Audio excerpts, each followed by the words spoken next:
Shannon, Whoa. is this a bad sign for Team USA on the verge of their first game? Should I be worried about this? Skip, I'm exactly where I am before. I expect them to win the gold medal, although I don't believe they should be overwhelming or prohibitive favorites.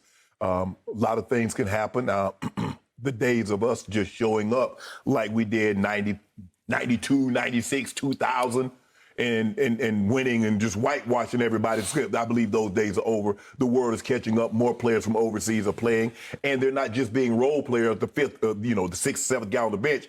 They're being major contributors. Luka Doncic is a bona fide superstar. Jokic is a superstar. Now, Giannis is not playing, but Giannis is a superstar. And a lot of these teams have multiple guys that play, whereas before in 92, I think Tony Kukoc might have been the only guy, Skip, that was in the NBA at the time. Maybe Sabonis. So, but for me, Skip, look, it seemed like, I mean, maybe they were joking, but it seemed pretty petty and pretty senseless. Now, I don't know basketball protocol. I guess if you shoot it, you make it. They just give you the ball. They just keep feeding it to you until you miss it. But I don't really think it was that big about it. And what made it bigger is that once people started commenting, KD responded back, which is, again, I'm like, I don't know what to make of it, Skip, but to answer Jenny's question, I'm right where I was. I expect them to win the gold medal, but it's not like, hey, I'm plunking down 50 grand saying I know they're going to win. Nah, I'm not there. But it seems pretty petty to me that even if I'm joking, I'm going to joke about something like this. I'm going to say this again about Kevin Durant. He has become the most fascinating figure in all of sports to me, sometimes for the wrong reasons. LeBron, to me, is still the most interesting man in sports. But when I talk about edge, when I talk about fascination, edge of seat, highly debatable, what are you doing, Kevin? It's this man. I still say he's the best player on the planet, and he has become the most fascinating because this is some weird stuff going on. On the verge of your first big game, and it's against France, who's a viable competitor. You know, they pose some threat. They're, right. What are they, 17-1 to win it all? We're 1-5, so we are a prohibitive favorite. But France has got NBA players, Stifle Tower, Batum, you know the rest. Yes. Fournier. And yet, what is this? This is the captain of the team. This is the best player on the team. Picking a fight that did not need to be picked on the eve of, almost the eve of this game. It's going to be played very early Sunday morning, LA time. It's like at 5 o'clock in the morning on Sunday morning. But, okay, what's the protocol? Well, they're having a photo shoot, so they can only shoot on half the court. And it's just shooting around. And he's got some pet ball that he's found in the mix that he likes. It's feeling good coming off his hand. So he's made 3 or 4 corner threes in a row. And you can't tell off the video exactly what happens because I'm not sure where the ball bounced to. But somebody else decided to take his pet ball and dribble it to the perimeter and shoot it himself. That was Bam. Okay, well, he's saying it was Dame, and you can't really tell where the ball goes because it cuts, the video cuts. Exactly. So you can't be definitive about who got it. But let's say Bam did take the ball and dribble it out and shoot it. It is not the end of the world, and there's no protocol for that. There's no unwritten rule about that. It's Kevin. Classically, this is Jordanesque. You know and I know what he does. He picks fights that aren't even fights. And all of a sudden, he decided to pick one with a younger teammate. And not only did he pick it, what's the locker room? What's the oldest locker room cliche? What happens here stays here, right? Well, if you have a little petty beef with a teammate, at least let it stay in the locker room. He takes it to Twitter. And just blasts. And to Bam's credit, he says, you're not going to little bro me. I'm coming right back at you hard. And I don't know if they're both chuckling to each other, you know, like they're not taking it that seriously. It might have been joking at the time. I mean, now. But here's the thing. Kevin Durant went up under there and he thought about it. Hold up. I made the shot. He's supposed to give me the ball. So he walks back to the court like, bruh. Because if it wasn't a big deal, Skip, if it wasn't a big deal, but here's the thing. I'm glad cameras was there. Because if some reporter had reported this happened, Kevin Durant say, y'all just trying to make a story out of nothing. That didn't even happen like that. So I'm glad the cameras was there to catch him acting like this. Because he shoots the ball, and he's walking back, but he thinks about it. Hold on. I made that. He's supposed to kick the ball back out to me. Okay. And he comes back out and he has the ball, Skip. He has the ball in his hands. He's about to shoot and he thinks about it. It's like, hey, I green bean that one. Hey, let me get that. He's like, Dame got. She said, Dame got your ball. He's like, that's the. I guess they say it's the female version of the ball. He's like, it was that ball. Bam looking at him like, bro, Dame got your ball. Yeah.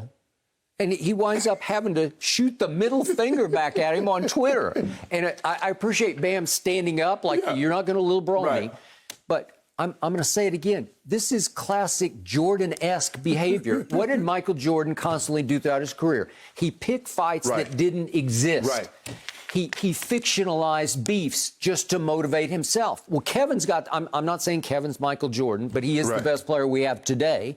And he is extraordinary when he shoots the ball. And he will be the reason that they dominate in these Olympics.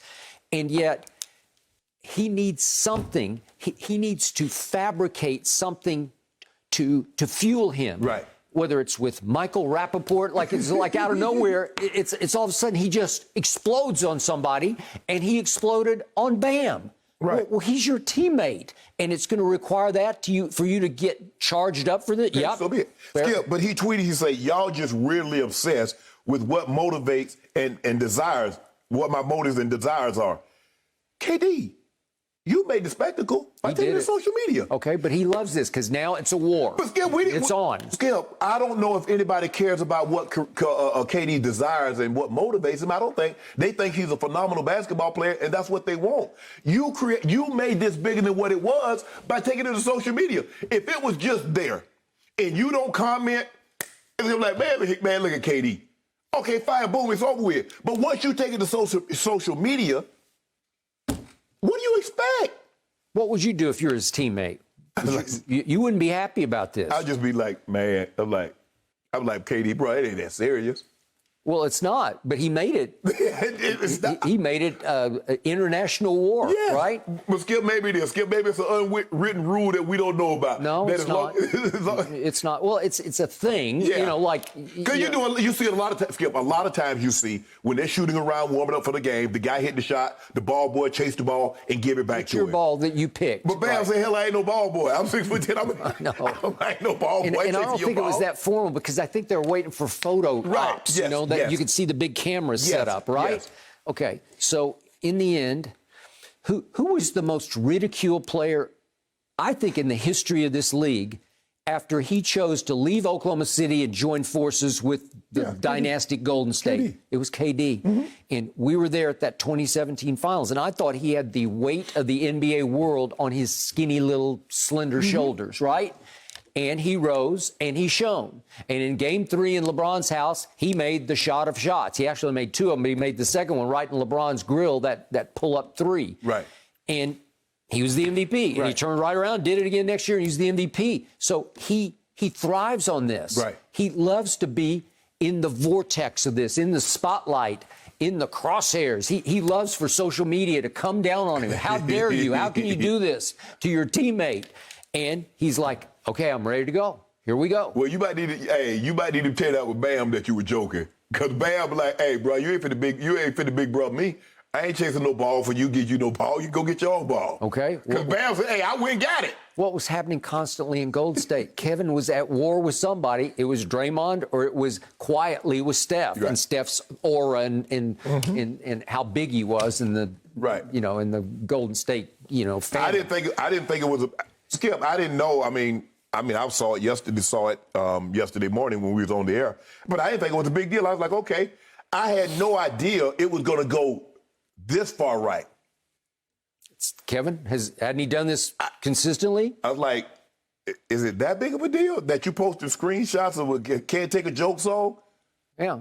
But what happened with our guy, Michael Rappaport? He's going back and forth, and it's good-natured banter, he thought. Right. And all of a sudden, it went wrong, man. It went way wrong. And we end up having Michael on, and he's just like he's shell-shocked over it. So I guess not, Bam. Here's the thing. Yeah. KD is the senior statesman on the Olympic team. Is. If he green beans a ball, just feed it back to it. Leave him be. No, just feed it to it. I got it.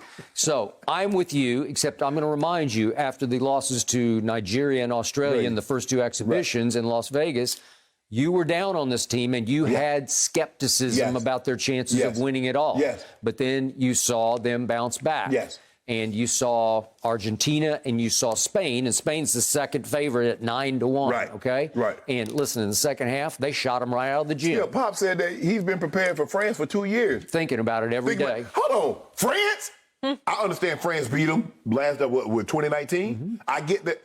France. I mean, that's what's on our mind, Skip. Okay. Okay, French fries, maybe crepes or something like that. Okay. Yeah, Well, they're the fourth favorite. So are you threatened? I mean, Rudy Gobert. I mean, and I understand now. It makes sense why you got JaVale McGee. At least you got a big body that can help rebound the ball because you know he. Well, I was concerned when they lost Bradley Beal, but I'm not so concerned now that you can replace him with. I'm hoping with Devin Booker or Chris Middleton. That works. Right. And Drew Holiday was at the parade yesterday. I guess Chris was too. But I assume they're going to be there. So you got some live bodies that you can play defense last night. with. Yeah, okay. Because you said the game is when tomorrow? It's Sunday morning. Sunday. It starts at 5 LA Our time. time. So, yeah. You guys waking up 5 And you a.m.? will skip. You got to, what you call them? You got they got to be heading over there now because if you leave tomorrow, you're not playing no game Sunday morning. They probably won't be able to contribute. They're in shape, though, right? Yeah, absolutely. Yeah. Okay. So, is there any protocols they're going to have to go through, traveling, anything like that? I don't know. I It's assume a good there question. are in some capacity. I don't know those rules there. Well, it's coming up. Sunday, July 25th, like you mentioned, 5 a.m. local time for us. I will be recording this one, and I look forward to watching it after sleeping in. Thank you for watching. You can subscribe here to get the latest from the show, and be sure to check out more of the best clips from Undisputed, or go watch a few other segments from our other shows on FS1.